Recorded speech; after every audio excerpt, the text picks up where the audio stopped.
My daughter drove me to a nursing home and called it a doctor's appointment. That right there tells you everything you need to know about Karen Gaines Pruitt. The planning, the patience, the specific kind of cruelty that smiles while it operates. 68 years old, sharp as the day I retired from 31 years of electrical work in Baton Rouge, Louisiana. I drive myself to the hardware store on Perkins Road every Saturday morning.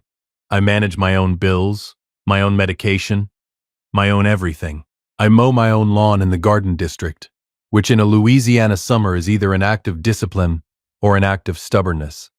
And I have never once stopped to determine which. My doctor, a straight-talking internist named Dr. Phil Moran, who has been my physician for 14 years, told me at my last physical that my blood work looked like a man 15 years younger. I thanked him and asked about my cholesterol. He said it was fine. I said good.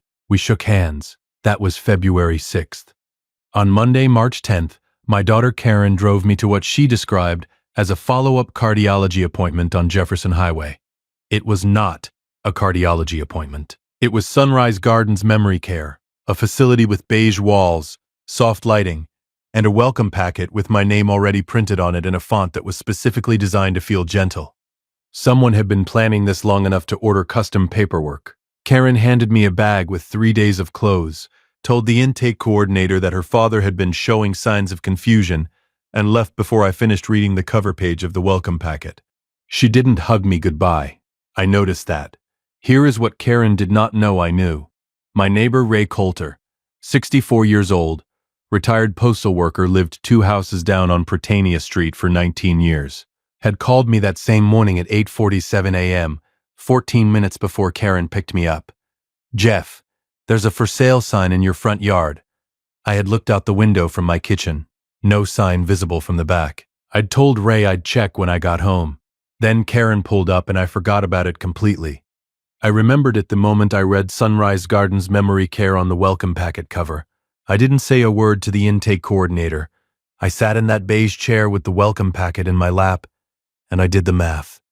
For sale sign. Monday morning appointment that wasn't an appointment. 3 days of clothes in a bag. My house was listed. She needed me gone.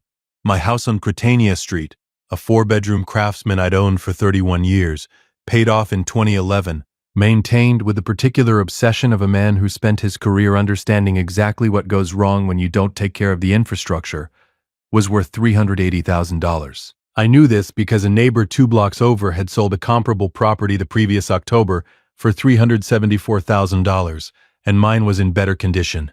I knew this the way retired electricians in the Garden District know things, not from Zillow, from 30 years of watching houses and what they cost when they're not maintained.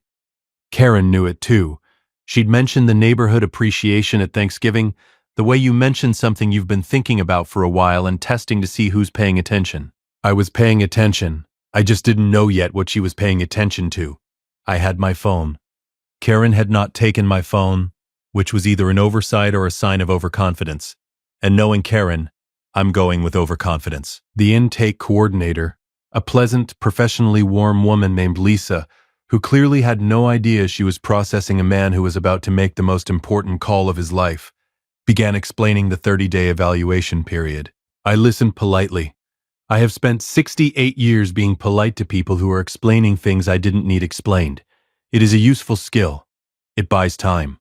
"Mr. Matt, we'll need to go over your medications and daily routine." "Of course," I said. "Could you give me just a moment? I need to make a quick call." She smiled. "Of course. Take your time." I called Donna Sharp. Donna Sharp has been my elder law attorney for 6 years. I hired her in 2019 when I updated my estate documents after my wife Betty passed. Not because I was in crisis, but because I am the kind of man who hires a good attorney before he needs one.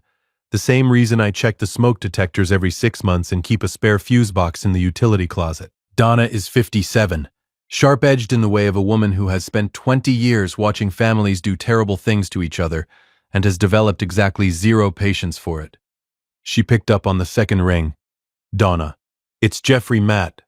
I'm sitting in the intake waiting room at Sunrise Gardens Memory Care on Jefferson Highway, and I did not consent to be here." A pause. "Not surprise. Donna Sharp doesn't do surprise. The pause of a woman already running the calculation. Are you mentally competent? I'm insulted you asked. But yes. Good. Sign nothing. Touch nothing. Don't answer any questions about your health history until I tell you to. Does your daughter have a power of attorney? Healthcare POA. I signed it in 22 after my hip surgery. I was recovering and my son-in-law Glenn suggested it. Said it was just for the surgery period. Did it have a sunset clause? An expiration date? I thought about it. I don't remember one. Okay. I'm going to pull your file. Jeff, your neighbor called you this morning about a for sale sign. How did you? You mentioned it in 3 sentences. I'm fast. Is the sign on your property? That's what Ray said. Donna was quiet for 4 seconds. 4 very specific seconds. Jeff, I need you to call Ray right now and have him photograph that sign, the lockbox if there is one, and any activity at the property. Send those photos to my office number immediately. Donna, I'm filing 3 documents before noon. Don't go anywhere. Don't be confrontational. Just sit in that chair and let them think you're reading the welcome packet. I looked at the welcome packet. The font is very soothing. Jeff, I'm calling Ray. Ray Coulter answered on the first ring because Ray Coulter always answers on the first ring. 19 years of living 2 houses down means you answer your neighbor's calls the way you'd want yours answered. Ray, are you near the house? I'm on my porch. Jeff, where are you? There's a lockbox on your front door and a real estate sign. Bayou Properties Realty. Some agent named Phil Garrett. Jeff, is everything okay? No. Can you photograph everything you can see from the street and send it to this number? I gave him Donna's office number. Jeff, what happened? Karen drove me to a cardiology appointment. It wasn't a cardiology appointment. A pause. Then Ray, with the quiet, precise outrage of a man who has known me for 19 years. She put you somewhere. Sunrise Gardens on Jefferson. I'm taking pictures right now. Jeff, there's 2 men inside the house. I can see them through the front window. They've got boxes. The welcome packet in my lap suddenly felt very light. What kind of boxes? Moving boxes. I did not respond immediately. I sat in that beige chair in the intake waiting room of Sunrise Gardens Memory Care, and I felt something settle in my chest. Not panic, not rage. Something colder and more useful than either. She hadn't just listed the house. She was already moving my things. Ray, photograph everything. The men, the boxes, the sign, the lockbox, everything. Already doing it. Jeff. I hung up. Looked at the welcome packet. Looked at the intake coordinator's desk. Lisa was on a call of her own. Pleasant and professional. Doing her job. I didn't know yet that Donna was about to file 3 documents that would stop a real estate transaction in its tracks, void a power of attorney, and begin a process that would cost Karen not just the house sale, but her own living situation entirely. I didn't know yet that the men with the boxes were from a storage company Karen had hired to move my belongings into a unit on Airline Highway, so the house would show better, she would tell a judge later, with the specific audacity of a woman who had not yet understood what she was dealing with. I knew one thing. I was 68 years old, mentally sharp, legally competent, and sitting in a chair I had not chosen to sit in. That was about to change. Welcome back to Sweet Family Revenge. Grab your snacks, get comfortable, and remember, the people in these stories had every chance to behave themselves. They just chose wrong. Drop a comment and be sure to subscribe. You're going to love it here. Lisa finished her call and looked at me with the practiced warmth of someone whose job involves delivering difficult information gently. Mr. Matt, whenever you're ready, we can begin the intake assessment. Lisa. I set the welcome packet on the chair beside me, carefully, face up. I appreciate your professionalism. You seem like someone who is very good at your job. Thank you, Mr. Matt. I want you to know that what I'm about to do is not a reflection on you or this facility. She blinked. I'm sorry. I'm a mentally competent adult who was brought here without my consent. My attorney is filing an emergency motion to revoke the power of attorney my daughter used to authorize this admission. I'm going to sit in this chair until that filing is confirmed, and then I'm going to walk out that door under my own power. A pause. I'd like a cup of coffee if you have it. Black, no sugar. Lisa stared at me for a long moment. Then she got me the coffee. Donna called back at 11:42 a.m. 3 filings. POA revocation, effective immediately. Emergency injunction on the Prytania Street property.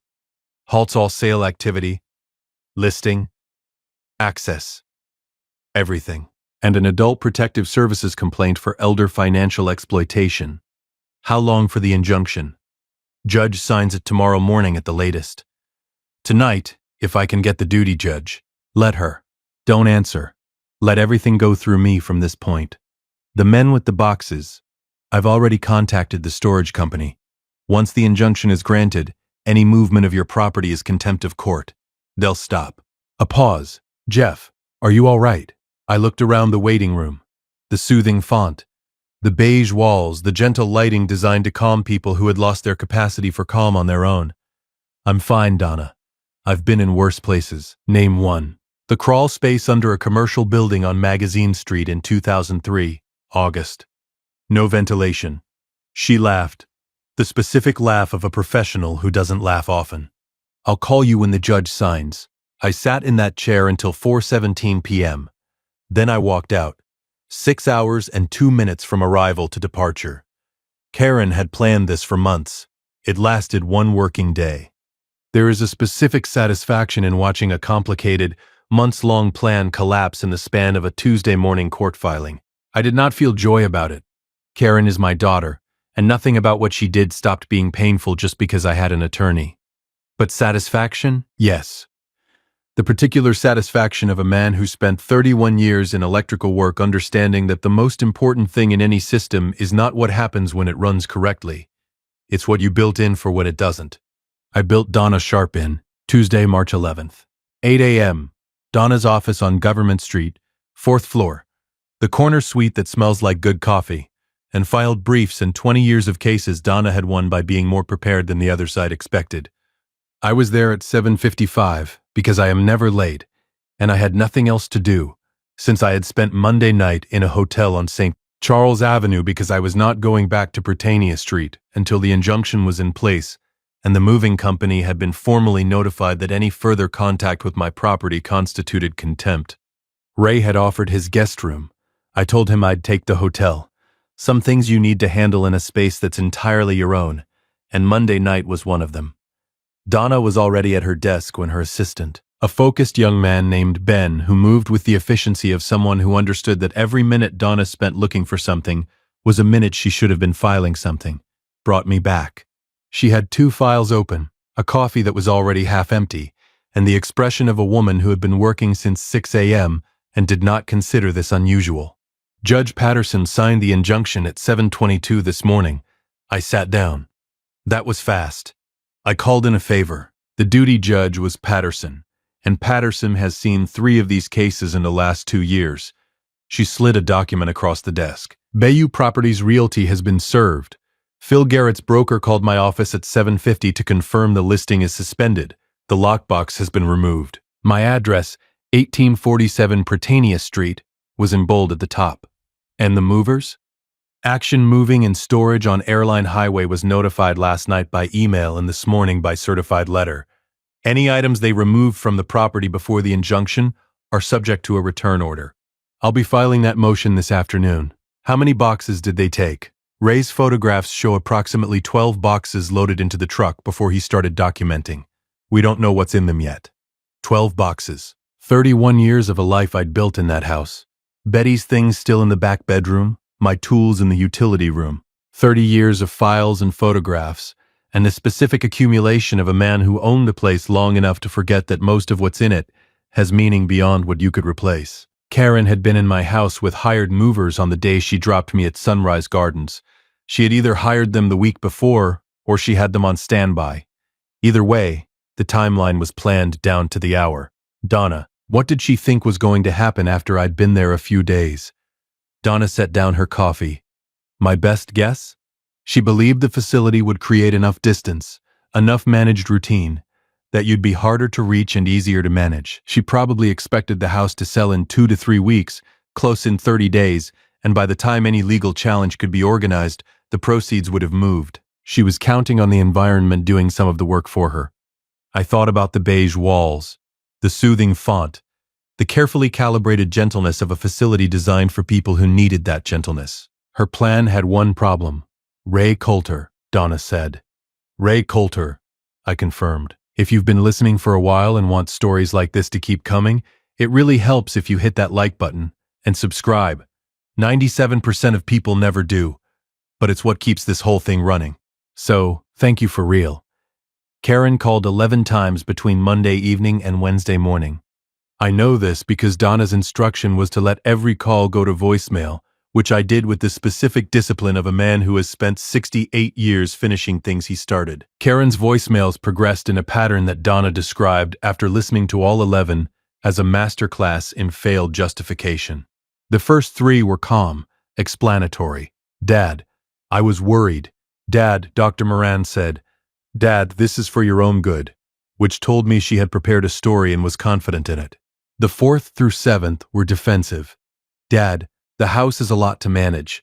Dad, I've been handling everything. Dad, you don't understand the financial situation, which told me the prepared story had run out of material. The 8th through 11th were something else entirely.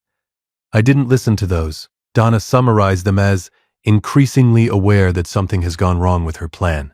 She knows about the injunction. Phil Garrett would have called her within minutes of being served. She's known since Tuesday morning. And Glenn? Karen's husband, Glenn Pruitt, 44, who had suggested I sign the healthcare POA in 2002, and who had, I was now reconstructing, been part of this calculation longer than I had understood. Glenn hasn't called your number. He called the facility Tuesday morning asking about your status. They told him, per my instruction to them, that they couldn't share resident information. He's talked to Karen's attorney. She has an attorney already. She had one before Monday. This was planned, Jeff. I already knew that. I had known it the moment I saw my name on the welcome packet in that font. But hearing it stated plainly, by a woman who saw these cases and understood the timeline of premeditation required, it landed differently. How long, based on when Bayou Properties was engaged, which I subpoenaed this morning, the listing agreement was signed February 21st. Donna paused. 17 days before she drove you to the facility. 17 days. Karen had a signed listing agreement on my house while she was sitting at my kitchen table eating the red beans and rice I made every Sunday. She had driven me to Lowe's on the Saturday before. I'd needed weather stripping for the back door. And the whole time the listing was already filed. The lockbox was probably already ordered, and I was picking out weather stripping for a door she had already agreed to hand to a buyer. I had bought weather stripping for a door that wasn't going to be mine. I want to tell you that I handled that thought with dignity and composure. I want to tell you that 68 years of life had prepared me for the specific grief of finding out your daughter had been planning your removal for at least 17 days, while accepting your hospitality. It had not. I was quiet long enough that Donna set down her coffee and waited. She is good at waiting. It is probably the most important skill in her profession. What's the next step? I said finally. APS has opened a formal investigation. Given the documented timeline, POA misuse, unauthorized property listing, and the moving company, there's a strong basis for a referral to the Louisiana Attorney General's Office for Elder Financial Exploitation. Class H, yes. I want to be honest with you. Criminal referrals move slowly. The civil case moves faster. The injunction is in place. The property is protected. We can proceed with recovering the items from storage and formally voiding the listing agreement. And Karen? She's going to file a response. She'll claim she was acting in your best interest. She'll produce whatever documentation she and her attorney have prepared. What do we have? Your February 6th physical with Dr. Moran documenting full cognitive function. 3 years of bank records showing you managing your own finances with no irregularities. Ray's photographs from Monday morning. The listing agreement timestamp. The storage company invoice showing Monday as the move date. Donna folded her hands. We have a timeline, Jeff. Hers doesn't survive contact with ours. When does this go in front of a judge? Emergency hearing. March 21st. 11 days. Those 11 days had their own specific texture. I stayed in the hotel on St. Charles Avenue for 3 of them, not because I couldn't go home, but because I wasn't ready to go home until the moving company had returned the boxes and I could walk through the house and know what was missing. The return order was granted Wednesday, March 12th. Action Moving and Storage delivered 12 boxes to Prytania Street on Friday afternoon. March 14th, supervised by Ben from Donna's office, who had brought a camera and a clipboard and documented every box opened on the porch before it went back inside. 11 boxes were intact. The 12th was missing 4 items: a silver-framed photograph of Betty and me at our 35th anniversary dinner, a ceramic lamp from the living room that Betty had picked out in 2009, a set of first-edition books from the study that had belonged to my father, and an envelope from the top desk drawer. The envelope. What was in the envelope? Donna asked Friday afternoon. Insurance documents, the original deed to the property, and a handwritten letter I'd written to Karen in 2019 when Betty was sick, before Betty passed. I wrote it in case something happened to me before I got to say the things I wanted to say. Did Karen know that letter was in there? I'd told her years ago. I don't know if she remembered. Jeff, I need to ask you something directly. Go ahead. Is it possible Karen took that envelope because of the insurance documents and the deed, or because of the letter? I thought about it. Really thought about it. The way you think about your children when the answer is going to tell you something you're not sure you're prepared to know. Both, I said, and I'm not sure which one is worse. I did not know yet that Karen, in the 11 days between the injunction and the hearing, was going to make one more decision that would remove whatever remained of the judge's patience entirely. I did not know that Glenn, who had been quieter than Karen in all of this, which I had noted and filed without yet understanding, was going to make his own call to Donna's office that would change the shape of the March 21st hearing significantly. And I did not know that the envelope, the deed, the insurance documents, and the letter I'd written to my daughter when I thought I might not have time to say the things I needed to say, was going to be sitting on a judge's desk before the month was out. Justice has a rhythm. It doesn't move fast. Real justice, the kind that happens in courtrooms rather than comment sections, moves with the specific, unhurried pace of a system that has seen everything and is therefore not impressed by urgency. But when it arrives completely. Friday, March 21st, 11 a.m. Family Court, downtown Baton Rouge. A building that smells like recycled air and old carpet, and the accumulated weight of every difficult conversation that has ever happened in a room with fluorescent lighting. Judge Sandra Webb, not a warm woman, not a cold one, the specific temperature of a judge who has spent 22 years watching families do terrible things to each other and has developed the precise, calibrated patience of someone who knows the difference between a mistake and a plan. I wore the blue jacket Betty had bought me for our son's college graduation in 2008. I wear it for things that matter. Donna had told me to dress like a man who is at home in a courtroom, which I interpreted as a man who respects the proceeding without being intimidated by it. Karen was already seated when I arrived. She did not look at me when I walked in. Glenn was not there. I noted this. I had learned about Glenn's absence the previous afternoon, when Donna told me he had called her office Wednesday morning, 3 days after the injunction, and asked privately to speak with her, not with Karen's attorney, with Donna. What did he say? He's not going to oppose the civil proceeding. He confirmed that the listing agreement was Karen's decision, made without consulting him beyond the initial conversation. He said he suggested the POA in 2002, in good faith, but was not involved in the decision to use it for the placement. Do you believe him? I believe his attorney told him to separate himself from Karen's position before the hearing. Whether he acted in good faith in 2022 is a different question. She paused. He gave me something, Jeff. What? The envelope. The missing items from the 12th box. He said Karen had taken it the morning of the move, and he didn't know about it until Wednesday. He brought everything to my office. The deed, the insurance documents, and the letter. I sat with that for a long moment. Glenn Pruitt, who had suggested the POA that made all of this possible, had driven to my attorney's office with the envelope I had written to my daughter in 2019 when Betty was dying, and I didn't know how much time I had left, and I needed her to know certain things in case I ran out of time to say them. He returned it. I don't know exactly what to do with that. I've thought about it every day since. The hearing lasted 47 minutes. Donna presented the February 6th physical results, the listing agreement dated February 21st, Ray's photographs from March 10th, the storage company invoice, and a timeline document that placed every event in sequence from the signed listing through the facility intake through the injunction. She presented it the way she presents everything, without drama, without editorial, just the facts in the order they occurred, which was more than sufficient, because the facts in the order they occurred told a story that didn't need decoration. Karen's attorney, a man named Tom Whitfield, who had the careful, slightly tired look of someone who had been given a difficult case and had done his best with it, argued that Karen had been acting in her father's best interest, that the healthcare POA granted her authority to make placement decisions, and that the property listing was a proactive measure intended to reduce Jeffrey's financial burden. Judge Webb let him finish. Then she asked one question. Mr. Whitfield, the listing agreement on Mr. Matt's property was signed February 21st. Mr. Matt's medical evaluation documenting full cognitive function was conducted February 6th. Was Mr. Matt consulted about the listing at any point between February 6th and March 10th? Tom Whitfield's pause lasted long enough that the answer was already obvious. No, Your Honor. Was he consulted about the placement at Sunrise Gardens before March 10th?